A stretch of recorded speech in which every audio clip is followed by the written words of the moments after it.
Hello students, কেমন আছো তোমরা? উইথ এসএস ম্যাম চ্যানেলে তোমাদের সবাইকে স্বাগত। তোমাদের যে বাংলা বই ভাষা চর্চা আছে, সেই বইয়ের আজকে প্রথম দিকের যে ব্যাকরণ অংশ আছে, সেই অংশের পঞ্চম অধ্যায়ের শব্দযোগে বাক্য গঠন পুরো চ্যাপ্টারটা পড়িয়ে দেব, আর সাথে হাতে কলমে বিভাগের প্রশ্নের উত্তরগুলো করিয়ে দেব। চলো তাহলে শুরু করি।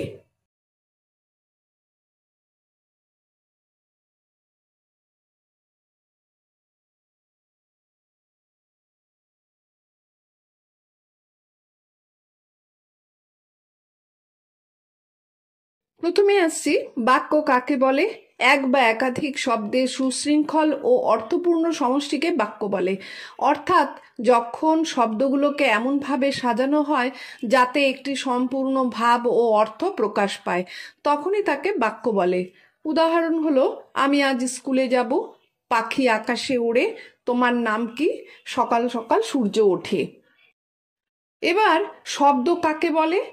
যে বাক্য মাত্র একটি শব্দ দিয়ে সম্পূর্ণ অর্থ প্রকাশ করে তাকে শব্দ বলে। উদাহরণ হলো হ্যাঁ, না, যাও, এসো, ধন্যবাদ ইত্যাদি। এবার বাক্যের পদ কাকে বলে? বাক্যে ব্যবহৃত প্রতিটি শব্দকে পদ বলা হয়। অর্থাৎ শব্দ যখন বাক্যের মধ্যে ব্যবহার হয় এবং একটি নির্দিষ্ট কাজ বা ভূমিকা পালন করে, তখন সেই শব্দকে পদ বলে। উদাহরণ, বাক্য হলো রবি বই পড়ে, এবং রবি হলো এখানে বিশেষ্য পদ, অর্থাৎ কোনো ব্যক্তির নাম বোঝাচ্ছে। বই হলো বিশেষ্য পদ, একটি বস্তু বোঝাচ্ছে। পরে হলো ক্রিয়াপদ, কর্ম বা কাজ বোঝাচ্ছে। বাক্যের উদ্দেশ্য কি? বাক্যে যাকে নিয়ে কিছু বলা হয় তাকেই বাক্যের উদ্দেশ্য বলে। অর্থাৎ বাক্যে যে ব্যক্তি, বস্তু বা বিষয়ের কথা বলা হচ্ছে। উদাহরণ, রবি বই পড়ে, এখানে রবি হলো উদ্দেশ্য, কারণ তাকে নিয়েই বাক্যে কিছু বলা হয়েছে। আর বিধেয় কাকে বলে? বাক্যে উদ্দেশ্য সম্বন্ধে যা বলা হয় তাকে বলে বিধেয়। অর্থাৎ উদ্দেশ্য সম্পর্কে যে কাজ, গুণ বা অবস্থা প্রকাশ করা হয় তাকে বলে বাক্যের বিধেয়। উদাহরণ কি, রবি বই পড়ে, এখানে বই পড়ে হলো বিধেয়, কারণ রবি সম্বন্ধে যা বলা হয়েছে সেটি হলো বিধেয়। এবার আসছি, বাক্য কয় ধরনের, কি কি? বাক্য হলো 3 ধরনের: সরল বাক্য, জটিল বাক্য, আর হলো কি, আর যৌগিক বাক্য। তো প্রথমে সরল বাক্য কাকে বলে? যে বাক্যে একটি মাত্র ভাব বা কাজ প্রকাশ পায় এবং একটি মাত্র কর্তা ও ক্রিয়া থাকে তাকে বলে সরল বাক্য। যেমন, আমি বই পড়ি, পাখি ওড়ে, এগুলো হলো সরল বাক্য। সরল বাক্যের মধ্যে আবার কতগুলো ভাগ আছে। প্রথমটা হলো কর্তাযুক্ত ক্রিয়াযুক্ত সরল বাক্য। কর্তার সঙ্গে একটি সমপিকা ক্রিয়াসহ এই সরল বাক্যগুলো যেমন তৈরি হবে, তেমনি এক বা একের বেশি অসমপিকা ক্রিয়াও তার সঙ্গে জুড়ে বসতে পারে। যেমন, তুমি দাও, এখানে হলো কর্তা, তার সাথে সমাপিকা ক্রিয়া বসছে। আবার খ, তুমি এই মঞ্চে দাঁড়িয়ে আজ মুকুলিকাকে উপহার দাও, এখানে কর্তা, স্থানবাচক প্লাস অসমীপিকা ক্রিয়া আছে। 2 নম্বর হলো কর্তাযুক্ত ক্রিয়াহীন সরল বাক্য। কর্তা আর কর্তার সম্প্রসারণ নানা অংশ এই বাক্যগুলোকে থাকলে সরাসরি বা প্রত্যক্ষভাবে কোনো ক্রিয়ার ব্যবহার থাকে না, ক্রিয়া অনুক্ত বা উহ্য থাকে। যেমন, আমরা সবাই রাজা আমাদের এই রাজার রাজত্বে, এখানে আমরা সবাই হলাম, হলাম কথাটা হলো অনুক্ত আছে। 3 নম্বর কর্তাহীন ক্রিয়াযুক্ত সরল বাক্য। এই সরল বাক্যগুলোতে ক্রিয়া খণ্ড বা বিধেয় অংশটা কেবল থাকে, কর্তা খণ্ড বা উদ্দেশ্য এখানে অনুক্ত থাকে, প্রত্যক্ষভাবে কর্তার উপস্থিতি থাকে না।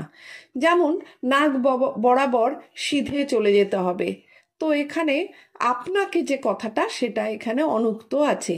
তারপরে রাত হলেই বেহালা বাজানো শুরু হয়, এখানে অন্ধ ভিখিরিটির, এই অন্ধ ভিখিরিটির এটা উহ্য আছে। তারপরে হলো যৌগিক বাক্য বা কম্পাউন্ড সেন্টেন্স কাকে বলে? যে বাক্যে দুই বা ততোধিক সমান গুরুত্বের ভাব থাকে এবং সেগুলো হলো এবং, কিন্তু, অথবা, তাই, কিন্তু ইত্যাদি অব্যয় দ্বারা যুক্ত থাকে তাকে যৌগিক বাক্য বলে। যেমন হলো আমি বই পড়ি এবং ভাই গান গায়, এখানে এবং হলো সংযোজকের কাজ করেছে। তুমি আসবে কিন্তু আমি যাব না, কিন্তু এখানে যৌগিক বাক্য। কিছু যোজক পদ সংযোজনের কাজ করে, যেমন এবং, ও, আর, সুতরাং। কতগুলো বিয়োজনেরও কাজ করে, যেমন কিন্তু, অথচ, অথবা, না, বা, নয়। কতগুলো বিকল্পের কাজ করে, যেমন হলো বরং, তবুও, তথাপি ইত্যাদি। জটিল বাক্য কাকে বলে? যে বাক্যে একটি প্রধান ভাব থাকে এবং তার সঙ্গে এক বা একাধিক আশ্রিত ভাব যুক্ত থাকে তাকে জটিল বাক্য বলে।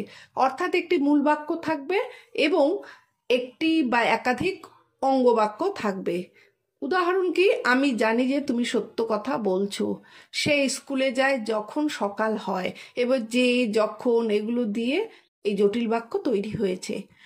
সহজ কৌশল মনে রাখার জন্য যেটা করতে হবে, সরল বাক্য হলো একটি ভাব থাকে, যৌগিক বাক্যে একাধিক সমান ভাব থাকে, জটিল বাক্য হলো একটা মূল ভাব থাকে এবং অন্য ভাব তার উপর নির্ভরশীল থাকে। এবার জটিল বাক্যের মধ্যে আবার কতগুলো ভাগ আছে, যেমন হলো শর্ত বাক্য বা সাপেক্ষবাচক জটিল বাক্য। এই ধরনের জটিল বাক্যগুলোর প্রধান খণ্ডবাক্যে একটা শর্ত থাকে আর আশ্রিত খণ্ডবাক্যে তার একটা সম্ভাব্য সমাধান বা পরিণতি নির্দেশ করা থাকে। প্রধান খণ্ডবাক্যের সঙ্গে যদি আর অপ্রধান খণ্ডবাক্যের সঙ্গে সেই শর্তের সাপেক্ষে তবে, সেক্ষেত্রে, তো, তাহলে শব্দগুলো দিয়ে খণ্ডবাক্যগুলোকে জুড়ে জটিল বাক্য করা হয়। যেমন তুমি সারাদিন ভালো হয়ে থাকো, ফিরে এসে আইসক্রিম খাওয়াবো। এটাতে যদি এবং তবে দুটোই উৎস আছে। 2 নম্বর হলো প্রধান ও আশ্রিত সম্পর্কে জটিল বাক্য।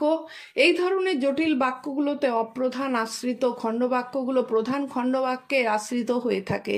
প্রধান খণ্ডবাক্যের ক্রিয়াপদের সঙ্গে সম্পর্কযুক্ত কর্মটি এখানে শব্দ নয়, বরং, সেটা, এটা বা একের বেশি অপ্রধান খণ্ডবাক্য হয়ে থাকে। তমালবাবু লক্ষ্য করলেন। তমালবাবু কি লক্ষ্য করলেন? এই প্রশ্নের উত্তরে পাওয়া যাবে ক্রিয়ার কর্ম অংশটি। 3 নম্বর হলো পরস্পর সম্বন্ধযুক্ত সর্বনামযুক্ত জটিল বাক্য।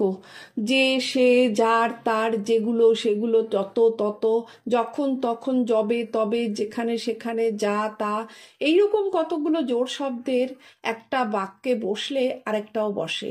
এগুলোকে বলে পরস্পর সম্বন্ধযুক্ত সর্বনাম বা নিত্য সম্বন্ধী সর্বনাম। এগুলোর একটি প্রধান খণ্ডবাক্যের সঙ্গে অন্যটি অপ্রধান খণ্ডবাক্যের সঙ্গে জুড়ে এই জাতীয় জটিল বাক্য তৈরি হয়। যেমন, যারা লুকিয়ে হরিণ শিকার করে তারা প্রকৃতি ও মানুষের শত্রু।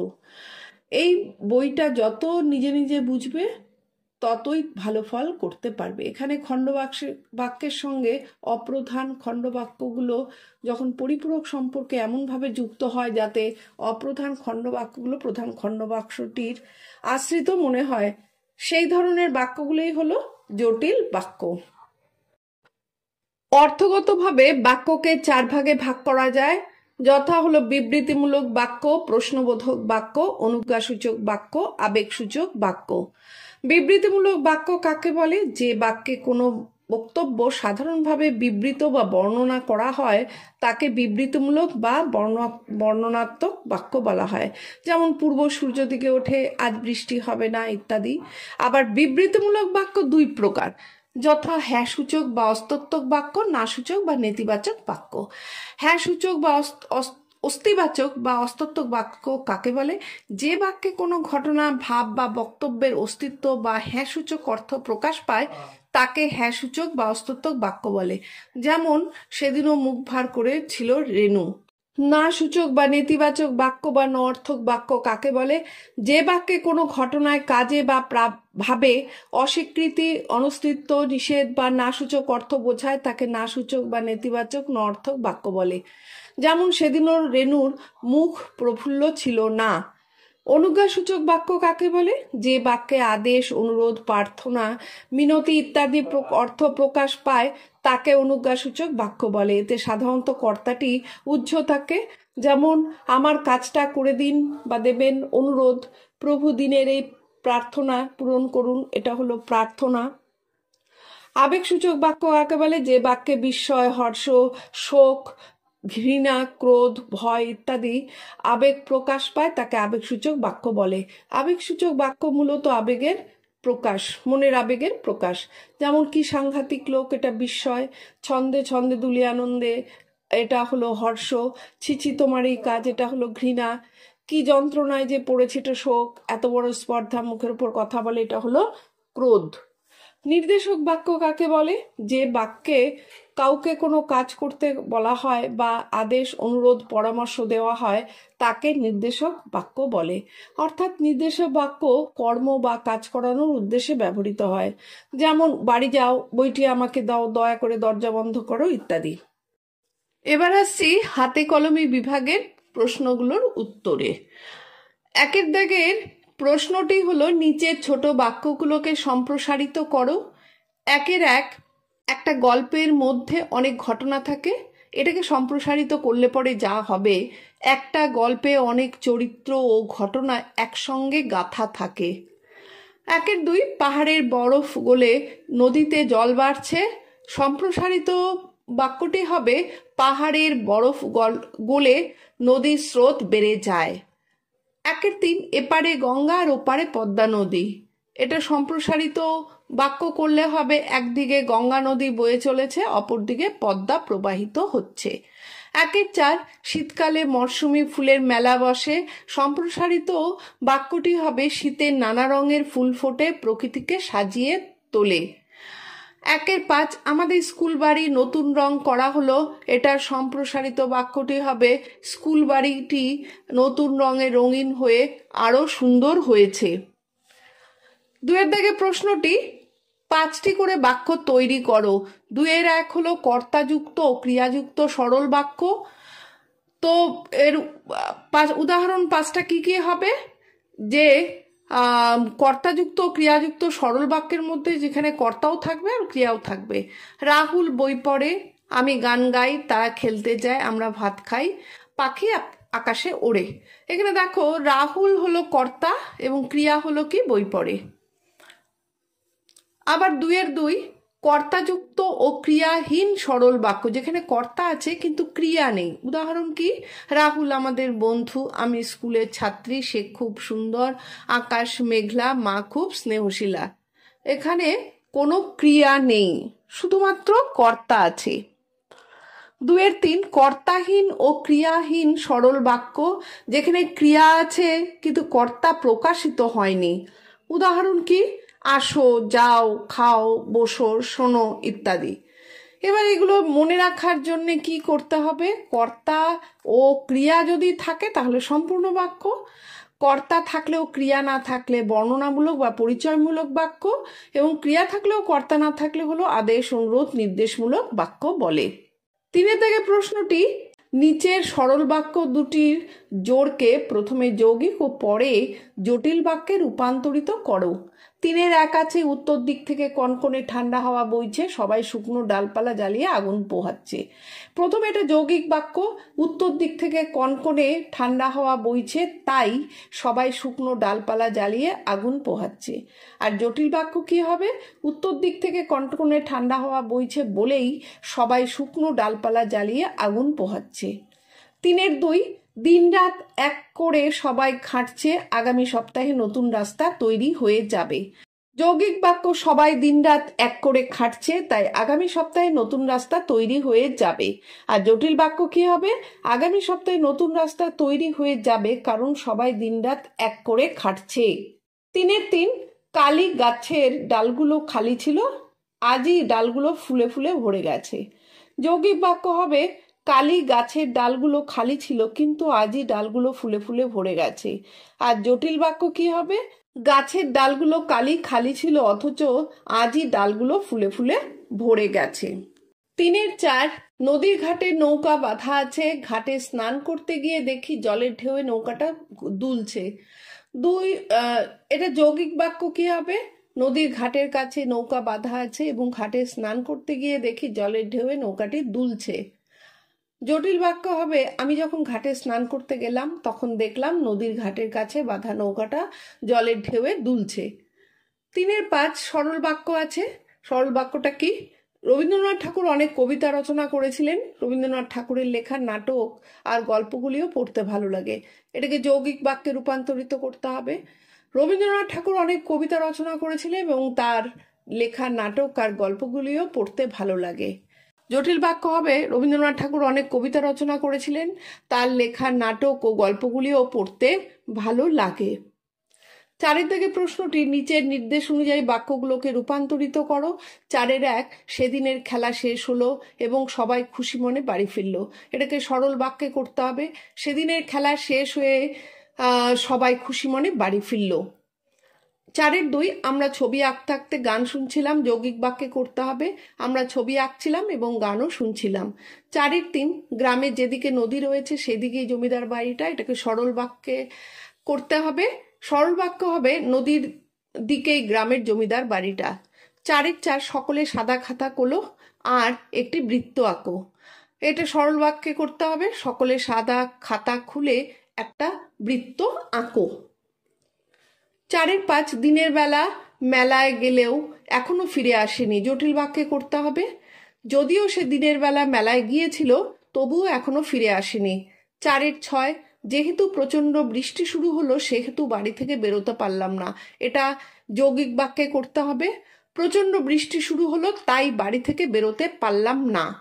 4-7 যতদিন সবাই শিক্ষিত না হবে ততদিন পর্যন্ত আমাদের দুঃখের শেষ নেই। এটা সরল বাক্যে করতে হবে। সবাই শিক্ষিত না হয় আমাদের দুঃখের শেষ নেই। 4-8 আমি যেতে পারি কিন্তু বেশিক্ষণ বসবো না। এটা হলো জটিল বাক্যে করতে হবে। আমি যেতে পারি তবে আমি যতই যাই না কেন বেশিক্ষণ বসবো না। 5 থেকে প্রশ্নটি নির্দেশ অনুযায়ী নিচের বাক্যগুলোকে রূপান্তরিত করো। 5-1 অপ্রীতিকর কাজ করতে কারোরই ভালো লাগে না। এটাকে অস্তত্বক বাক্যে পরিণত করতে হবে। অপ্রীতিকর কাজ করতে সবার খারাপ লাগে। 5-2 চোখে ভালো দেখতে পাচ্ছি না। এটা অস্তত্বক বাক্যে পরিণত করতে হবে। চোখে খারাপ দেখতে পাচ্ছি।